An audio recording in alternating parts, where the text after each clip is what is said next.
Welcome to Casual Friday. So this has been a little bit of a lost and found week for me, which I think you'll understand as I go through each part of today's video. So first I want to show you what I'm currently working on. Last week I was showing you my progress on my Latvian mitten, which was about this much. And I could show you my progress on my Latvian mitten this week, but it really wouldn't look too different, which I'll explain in a minute.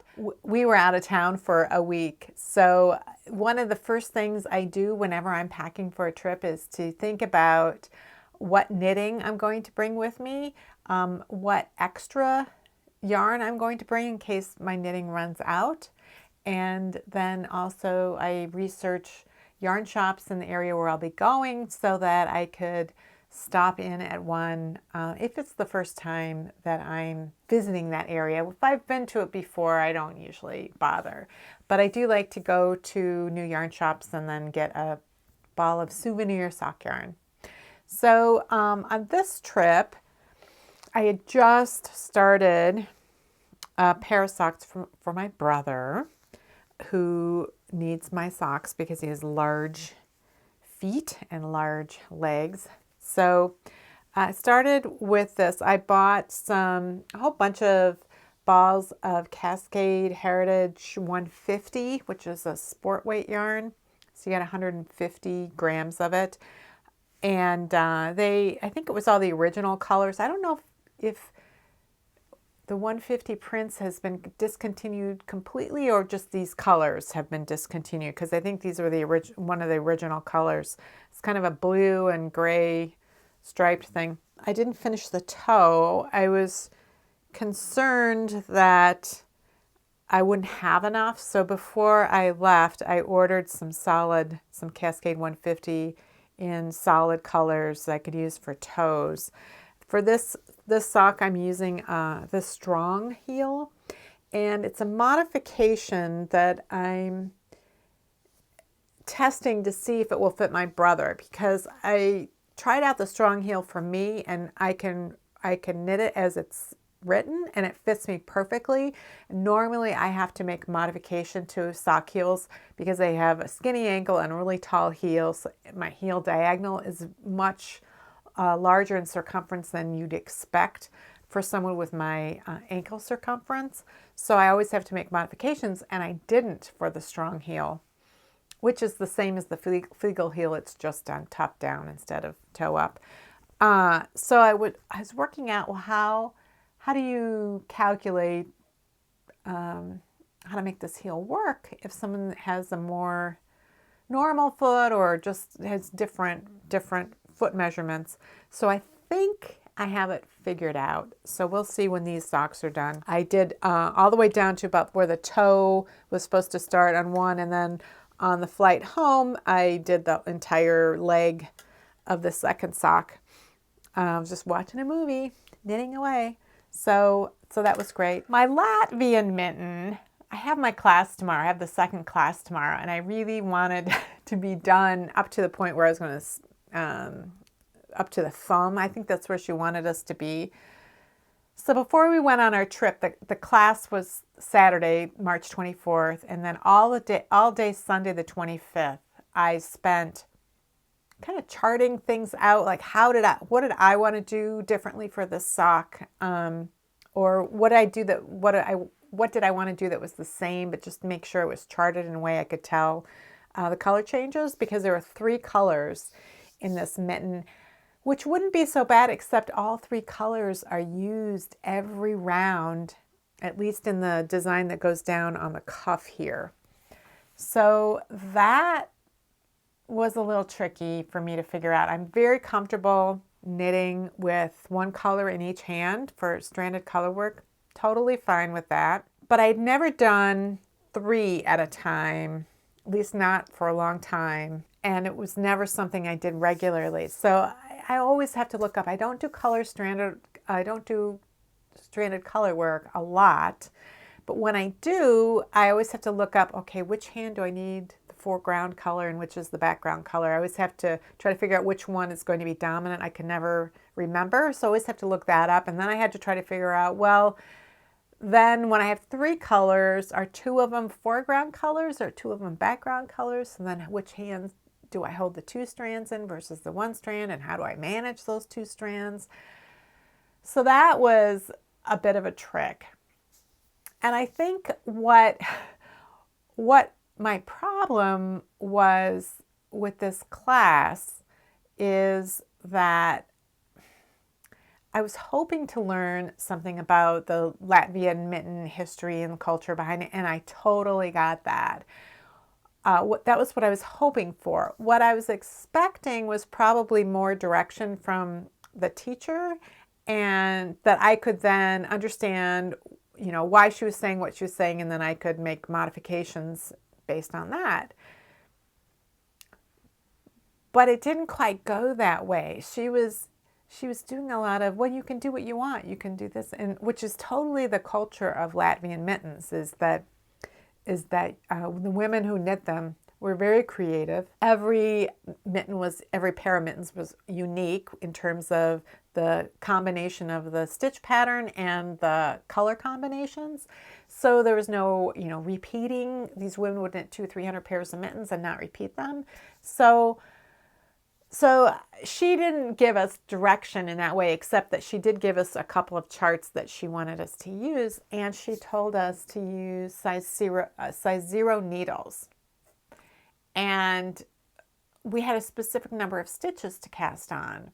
So I wasn't clear on how these mittens were actually supposed to fit, because when we saw them on display, they look big because they're flat, just like, well, this sock is huge, but the sock looks really big because it's flat. When it's worn, you know, around a leg that's 3-dimensional, it doesn't look as wide. And the same thing is true of those mittens. They looked really wide. So at first I was thinking, oh, they're supposed to be really roomy, and maybe you wear liner gloves underneath them or something. So I wasn't really sure how they were supposed to fit. So she was telling us 56 stitches, use a size 0 needle. And I kept pushing her. I said, what is the gauge that we're supposed to get? Because I know that with a size 0 needle, I will get 8.5 to 9 stitches per inch with a single color yarn. But with stranded color work, my gauge gets tighter, and then I need to go up needle sizes. So I was trying to figure out, you know, what should I use? So she finally did say, well, it'll be 8 stitches per inch. And I thought, well, that's only going to be a 7-inch mitten. So that would be like completely form-fitting on me. I don't have big hands. I have very medium size to slightly on the smaller size of medium. But at least I knew starting with the solid color, I'd use a size 1 for me. So I did do that. And all I could get at the very beginning of the class was the hem. So the day after the class, I started working on the color work, and I had the presence of mind to go, oh, you know, it's a very small circumference. I'm going to turn it inside out. It'll be easier to make sure that the floats, the colors that aren't currently being used, are that the floats are long enough. That really helps. I'll make sure I do that. And I got, I don't know, 2 rounds into it. It's getting to the end of the 2nd round or maybe the 3rd round, and I realized I was off.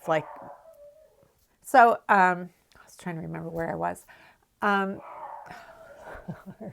So I had, you know, messed up in the strand of color work, and I had to put it to the side. Like, oh, I'm done with it for the day. So that was Sunday. Well, then we were getting ready to go on this trip. I had to plan and write the scripts for 2 Technique Tuesday videos, and then I also had to record the Casual Friday videos for when we were gone. So I was doing that. That was what I was doing right up to the time we left. So I didn't work on it, and then I took it with me thinking, oh, I'll have plenty of time when we're on our trip, and I'll get it sorted out. And I didn't work on it. I just worked on these socks because it was something I could do on the plane without having to worry about 3 balls of yarn. It was something I could do when we were visiting with relatives, talk to them and not have to pay attention to what I was doing. So I didn't work on the mittens at all. Then yesterday, I pulled them out, and I thought, I'm going to get through the cuff and then move on to the hand, which is mostly just 2 color with a 3rd color every 8 or 10 rows, something like that. And I was, you know, I ripped back the row and a half that was wrong. I got started again, and it wasn't until I was almost done that I realized, first of all, I wasn't doing it inside out. And secondly, I hadn't gone up another needle size from what I had used for the solid color. And it was like totally pulled in. It was like, I tried to get it on my hand and barely could get my hand in. And then the cuffs, you know, the hems flaring way out. So I ripped it out again, and I'll be knitting again after I'm done with this video, and all the way up until class time tomorrow. But at least now I have kind of got myself on the right path. I think it was just kind of trying to hand myself over to the teacher and taking what she was giving. I said consciously to myself before I went to that class, keep your mouth shut, keep your mouth shut, keep your mouth shut. Because I never took a knitting class until I started teaching knitting, and I was about halfway through the Master Hand Knitting program by that time. So I knew a lot, but I didn't know everything. And so a lot of times the classes I would take would be things I specifically needed for the Master Hand Knitting program.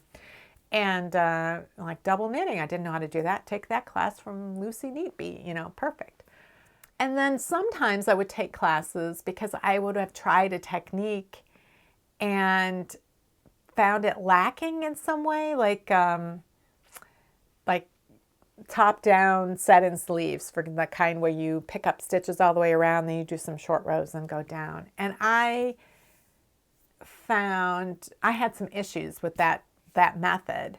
And so I took a class that taught that, and hoping, you know, to bring up the problem that I had with the teacher when it was appropriate, and see if she had some tips or strategies for it. Or so sometimes it was techniques I was somewhat familiar with, but I wanted more information. I had questions that I wanted answered.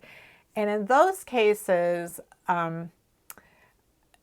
often the teachers are less receptive to my questions, either because it brings up something that they haven't thought about or aren't prepared, or it's not specifically what they're teaching, you know, teaching this thing, and mine is related, but maybe not the focus of the class, or they don't know the answer, or sometimes it's like there's a right and a wrong way to do something, and this is the right way, and this is how I'm teaching it, and this is how you need to learn it. Sometimes you get teachers like that. So I've learned over time that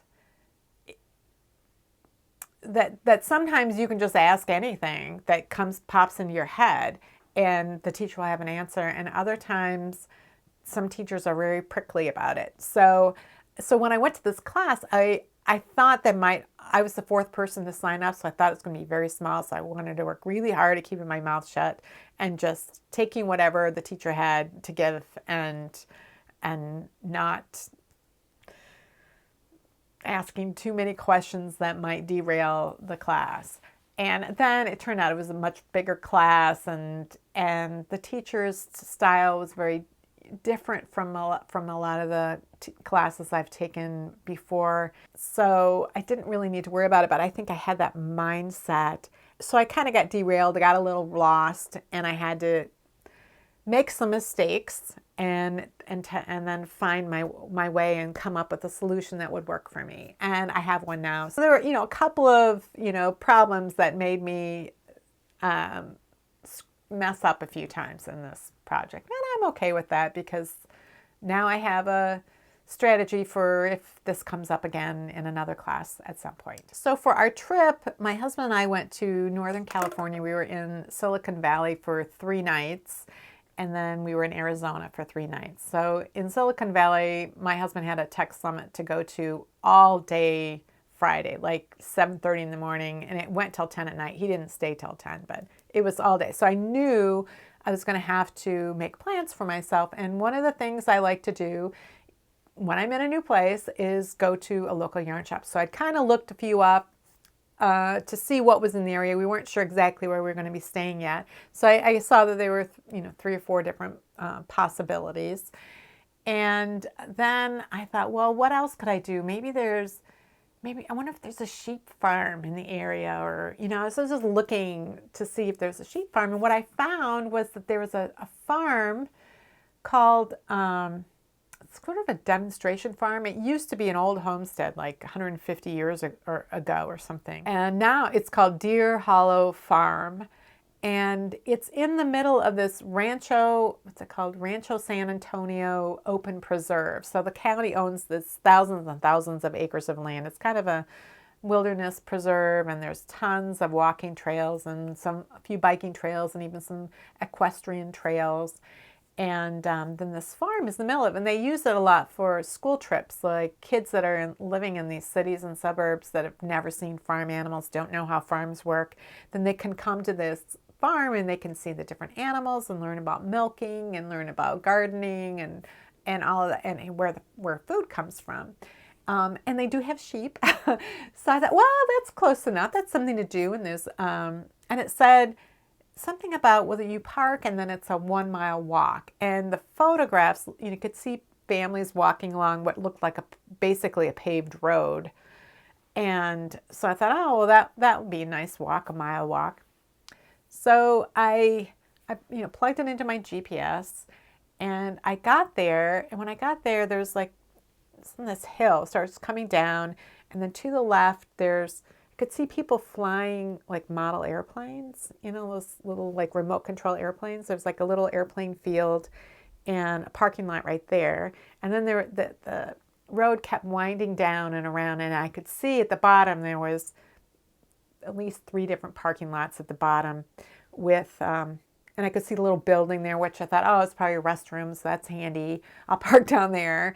And I figured, well, since that looks more like a main parking area, there probably are maps and signs and stuff that point to the direction for where this farm is. So I got to the bottom of the hill, and I took a right into the parking lot, and it was pretty empty. It was first thing in the morning on a weekday, so I parked very close to the road, and right across from the bathroom, went into the bathroom, came out, and then there was a big sign that had a big trail map on there. But I couldn't see any signs that said like Deer Hollow Farm this way, or there's nothing like that. So I look at the maps, and I could see where the farm was on the map, and there was like few different trails that kind of went around there, but I couldn't tell, like, how do I get to those trails from where I was. So the road that I'd driven down continued on, but there was a barricade, so they probably like service vehicles can go past there. So but beyond the barricade, the road continued, and then off to the left there was a path. I could see some people taking a path that way, and then before the barricade to the left was a trail that went past this little airfield. But what I could see was there was this huge field between me and the airfield where there were a ton of deer just standing there kind of grazing in the morning sun. I'm like, well, I'm going to go up that way. And at some point I had all day, I'll be able to figure out how to get to that farm, because I'm terrible on the GPS when I'm starting somewhere and then it's telling me, when I'm walking, it takes a while to get oriented, and I didn't want to walk along the path staring at my phone. So I thought, I'm just going to walk. I'm going to pick a trail, and at some point, if I feel like I'm lost, I'll take out my GPS and figure it out. So I walked up this trail where the deer were, and I was looking at the deer. Just so amazing. They were so calm. And those remote control airplanes, they're specifically not gas powered. They're electric or battery operated. They're pretty quiet. The deer were not bothered by them at all. And then off to the right, there was some plants that, they're maybe a foot tall or something. And I could see there's something rustling around in there. And I kept hearing gobble, gobble, gobble, gobble, which to me were wild turkeys, but I didn't know if they had wild turkeys in California. And then so the path was kind of like a single lane dirt road. It was like a vehicle could probably drive on it, but it was wide enough for that, but it was dirt.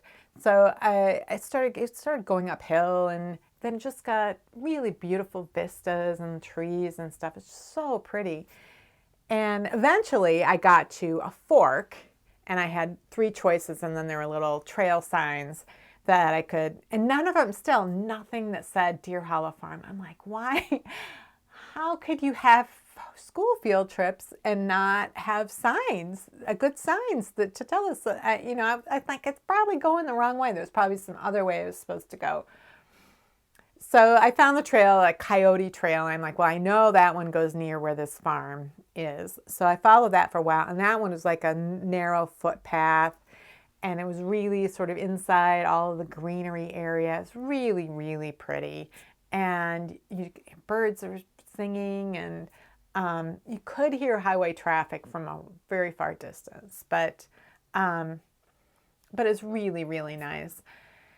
And eventually I came to another fork, and it was the first sign. And then I came to a fork, and I could smell animals, and I could see the farm like down the hill. But there was like 3 paths, and I was like, I didn't know which path to take. And the only one that referenced the farm said Deer Hollow Farm Bypass. And I'm like, well, I don't want to bypass the farm. I want to go to the farm. So I just picked one. I went down, and I thought I'll be able to get there pretty quickly. So finally I get to the farm, and there is this like paved road that all these, people, like moms carrying babies on their fronts or with strollers, and coming from somewhere. I don't know where they were coming from. So clearly there was another way to get there that was maybe easier walking than what I had done. But I didn't care. I was really happy. So I got to the farm, and there was like a little like ranch house, a little tiny cabin basically that had been built in the 1860s, and then they had an addition put onto another room put on. They didn't know when, but you couldn't go in. It was like with field trips, they would unlock it, and it's furnished to show how people lived at that time, but they didn't have it open when I was there. But they were getting ready to feed. They had a couple of cows there. They had a yard full of ducks, and this huge goose. I'd only ever seen Canada geese before. That's what we have in Minnesota. And this was like a big, like in a storybook, it was kind of like a big white goose. She was like squawking at me from across the barnyard. She came over right up to the fence and just like yelled at me like pop. And I was because I was filming her. It's like, no paparazzi. So, and then there were chickens. They had these crazy chickens with like these big feather hairdos on them. And then there were baby goats. So cute. So cute. And then there were lambs, and then there were piglets. So I spent quite a bit of time there. It was really fun. I really enjoyed that. So then I'm like, okay, well now I know how to get back to the parking lot. I take that paved road. So I took that, and it was pretty, but it was pretty in a way like, oh, you drive down a street that's pretty. It wasn't like the trail that I'd taken on the way up. And then at some point it brought to this area where, there was road going this way and trails going that, it was like, again, like a fork. I had choice of like 5 different directions. And there was a couple of signs that said parking lots. And so I followed those for a while, and then those ran out, and eventually I was the only one walking along this one trail, and I could hear the highway traffic, and it was getting louder and louder, and finally I could see it, and I'm thinking the entrance to where I came in was nowhere near the highway. So then I got my GPS out, and I looked, and I was so far wrong. So I looped back around, went back to this main area where the 5 different paths were, and took another one, and just found my way back. So I never did find how you were supposed to know how to get to the farm until the next day. We had all day Saturday. Michael's done with his tech summit. We had all day. So I said, well, let's go first thing in the morning. Let's go back up there. It's really pretty. There's all different trails, something to do, and we'll get some exercise. And so as soon as the hotel, they had their little free breakfast at 7 or 7:30, something like that. We went down, we had the breakfast, and then we went right in the car and went back there. And it was Saturday. Every parking spot was full. And so we had to turn around. We had to go park up on a road a ways away. And so we had to walk all the way back to where the trails opened up. And so we repeated part of what I did the day before, and then we went along a different path. We saw some turkeys and some more deer, and like tons of turkeys everywhere. And we found our way back through some other paths a different way, and we ended up back in that parking lot where I had parked the day before, but at the far end of the parking lot. Like I'd been at the end of the parking lot right near the road. We came back on a path that came into the parking lot at the very opposite end. And as we were walking toward the parking lot, I could see there was this big sign next to this path. And we got past it, and I looked around, and it said, Deer Hollow Farm this way. So there was a sign, but I couldn't even see that path from where I had been the day before. So it ended up not mattering. I was actually really happy that I kind of got lost on that trail, because I ended up seeing much prettier scenery with far fewer people and a lot more birds and other things than I would have if I had taken the right path to the farm. So that was really great. Now, on that Friday, when I got back from my walk, I ate my lunch, and then I looked up again what yarn shops to go to. And the closest one to me was one that's really aimed, it's like a weaver's studio. It's really aimed at weavers and spinners. And I'm neither one of those. So I thought, well, I don't want to go there. And so then I saw in San Jose, we were staying in that town called Sunnyvale. And there's, in San Jose, there was a yarn shop that had pretty high ratings called Green Planet Yarn. So I thought, well, I'll go there. And it was like 15 miles away, something like that. So I get there. I don't know anything about San Jose at all. And so as I'm driving, I get off the highway, welcome to San Jose, population is 1 million something or other.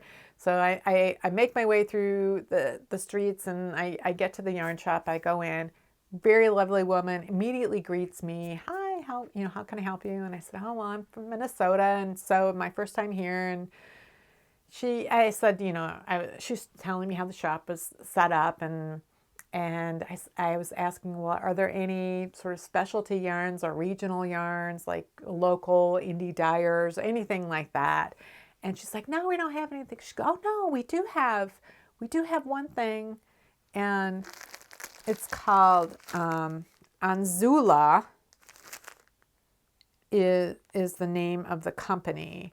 And they have these like little Skeinettes things. And so this one is like 5 different grays. So they call them squishy Skeinettes. And, they had this, which I really like, this grays, but then they had one that was like rainbow colors. And I was like, rainbow gray. I wasn't sure. I kept carrying them both around for a while. And then I found this yarn, which I had never seen before. It's a red tonal, and it's by a company called Studio Sock. So I don't know. I mean, I like both these. I don't know if I'm going to somehow combine them or not. So this is my stash problem that I always have. I like this yarn. Now I have to figure out what to do with them. So this is going to be a challenge for me. I've been looking on Ravelry to see, well, how do other people use these little mini skein gradient packs, and it's not that easy to figure out. So, but I'm going to figure something out. But that was what I bought there. And I said something about, I always like to visit a yarn shop every time I go somewhere. And she says, oh, well, we're the only ones in town. And I'm like, yeah. So we went on. I started thinking about that later. And I'm like, but they have a population of 1 million, and they have one yarn shop. And like the other yarn shop that was the Weaver's one maybe it was in Sunnyvale. And then there was a third one somewhere else that was in another place. And I thought, well, I guess that's Northern California for you, because in Minnesota, I used to have 2 yarn shops that were walking distance from my house. The one I taught at was like 5 blocks from my house, and the other one was maybe 8 blocks from my house. And um, and then there's probably 2 dozen yarn shops just in the metro area. So, and which is, population of maybe 3 million in the Twin Cities metro area, including the suburbs. So I was just struck by what a difference that was, because when the yarn shop where I had been a customer for 20 years and the one where I taught for like 7 or 8 years, when it closed, I felt, again, a little lost. And I'd been kind of going off track for a couple years before that in terms of my teaching. I wasn't really doing what I wanted with classes, and I kind of thought I wanted to broaden my teaching horizons, but I hadn't done anything about it. And I really didn't shop at any of the other shops because I didn't need to. This one was so close. It was a really good shop. I got a discount. Why would I go somewhere else? Once in a while I would. So I had never been on the shop hop. They have the shop hop every year for like a dozen of the shops. Never done that because, again, I'm not good at stashing. So it's just not anything that had ever been of interest to me. So I started thinking about that when the shop where I taught closed. I'm like, where's my yarn shop? What's my yarn shop going to be? And what am I going to do about my teaching? So my husband was working on a business idea of his own at the time, and he said, I have this software, this free app that I got. It's something like FreeMind or Mind Map, something. It's an app for mind mapping, so you can put all your ideas down, but they're not linear. Like you put them in the context of each other. So you come up with some ideas and then you connect them. Like, is this a branch off of this idea, or if this is a separate idea? You can create this kind of spider webby construction of your ideas. And he said, you might want to try that. And so I said, okay. So I started using it. First of all, it was really easy to use. And secondly, I was like, the ideas just kept coming. And I said, thanks for telling me about that app. It was really great. I think I came up with 150 different video ideas. He's like, 150? I'm like, yeah. It was like, and before in the past, anytime I thought, oh, if I wanted to do videos, what would I do? I could come up with 5 ideas. But this somehow that process and the fact that I was just ready to do something, teach maybe as videos. That's what my husband was saying. Why don't you do some more YouTube videos until you figure out what you want to do? So I'd use the mind map for that. So then the other thing that happened then was that the Minnesota Knitters Guild has a retreat every year, and they've always had it in February, which is what they did last year. This year they're switching it to the fall.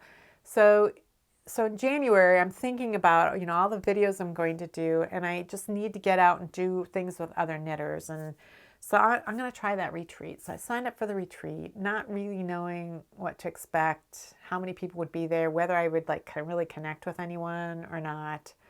And I went on the retreat, and it was fantastic. It was fantastic. And they have like this big lodge. Everyone just sits in this giant circle, and we're all just sitting there knitting and talking and sharing things with each other. And it's really a lot of fun. And they have little classes you can take on if you want, or get a massage, all kinds of just relaxing knit-oriented things. So this woman, she pulls out her bag, like a canvas tote bag, and it's got all these pins all over it. And someone said, "Oh, is that your shop hop bag?" And she's like, "Yeah." And so she was showing it to us, and she, because like I said, I haven't done the shop hop ever.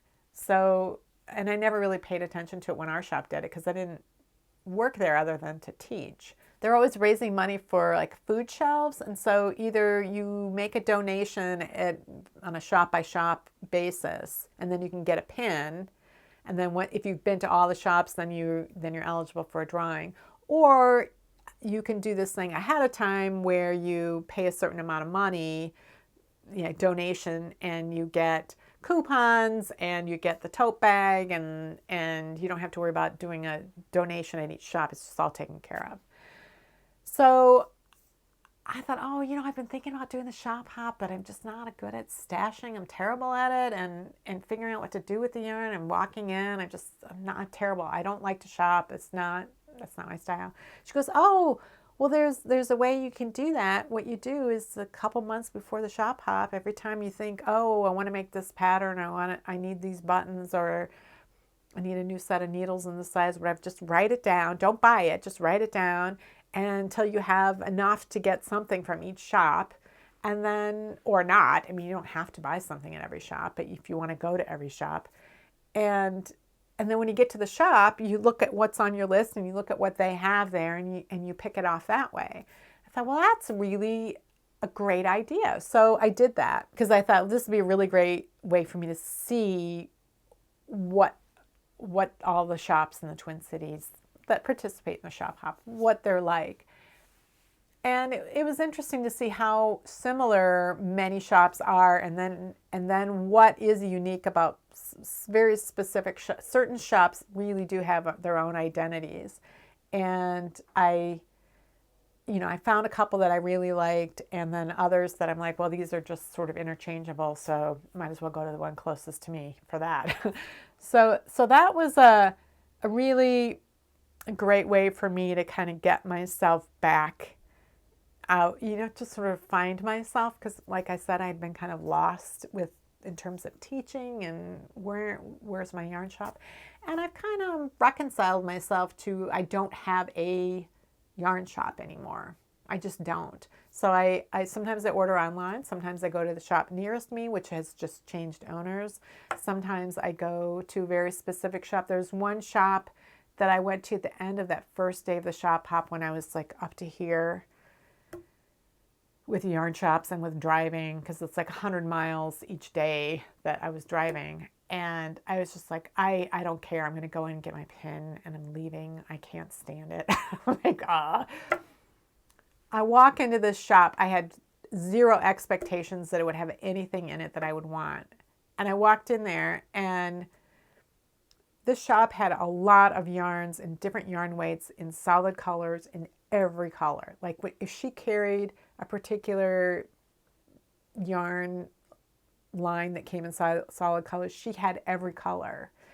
And for someone who does textured knitting and needs solid colors, or even if I'm doing stranded color work, I want solid colors. I don't want a single skein of some hand-dyed thing that I can't turn into a sweater because I can't get the skeins to match. That was like, oh my gosh. And I started buying stuff there. And I have been back. That shop is a half an hour from my house. I have a shop 5 minutes from my house. I have probably 5 shops within 15 minutes of my house, like in any direction. And I have been to that shop 3 or 4 times since the shop hop, because of what I know she carries there. So that was, it's not my shop. I'm not going to go up there every time I need it. I'm looking for something. I'm going there because I know what she carries. So that was a really good way. The strategy of having the list was very helpful. But I did learn that there's a limit to how many projects I should really shop for. 2 or 3 at the most. I probably had 5 or 6 that I bought yarn for, and I did make several of those projects I made. But then I got to the point where I was finding new things I wanted to make, and so then I still have yarn for some of those projects just sitting there, and I don't know if I'll ever make those projects. So if I were to do the yarn shop or the shop hop again, I would have maybe a different strategy. I don't know that I could do it again. It was good once, but yeah, I don't know that I could do it again.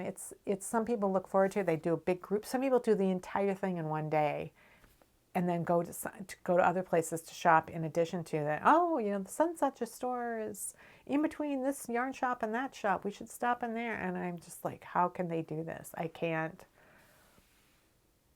do that.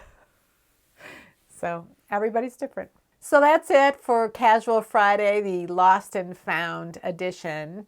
I hope that if you get lost, you are able to find a way to find yourself back, whether you're on a trail or looking for a yarn shop or what to do with your life next. I hope you find an answer. Thanks for watching. I'll see you next week.